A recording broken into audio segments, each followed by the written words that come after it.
పరిశ్రమలు వస్తేనే ఉపాధి అవకాశాలు.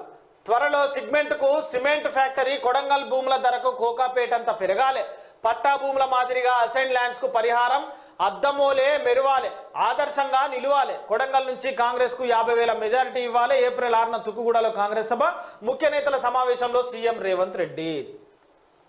కొడంగల్ మరో కోకాపేట కావాలన్నదే తమ లక్ష్యమని సీఎం రేవంత్ రెడ్డి అన్నారు. ఆదర్శంగా కొడంగల్ను తీర్చిదిద్దుతామని ప్రకటించారు.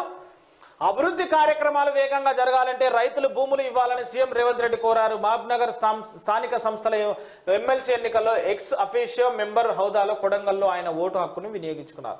అనంతరం ముఖ్య నేతలతో సమావేశమయ్యారు. ఈ సందర్భంగా మాట్లాడుతూ కోకాపేటలో ఎకరం 100 కోట్లకు ఎందుకు పలికిందంటే అక్కడ అభివృద్ధి జరిగినందునే అన్నారు. కొడంగల్లో భూముల ధరలు కూడా కోకాపేట అంత పెరగాలంటే కోరుకున్నట్టు చెప్పారు. ఇందులో భాగంగానే అభివృద్ధికి బాటలు వేస్తున్నామని, కొడంగల్ను అద్దమోలే మెరిపిద్దామని కార్యకర్తలకు పిలుపునిచ్చారు.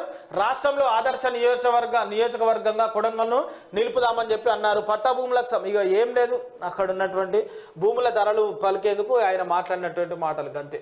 ఆడ ఇంపార్టెంట్ ఏముంది, భూముల ధరలు పెరగాలి, పైసున్నోనికి బల్బు పెరగాలి. కానీ ఆడ నిరుపేదలను ఎట్లా మార్చుకుందాము, నిరుపేదలకు ఏ రకంగా చేతునిద్దామని ఆలోచన రావాలి.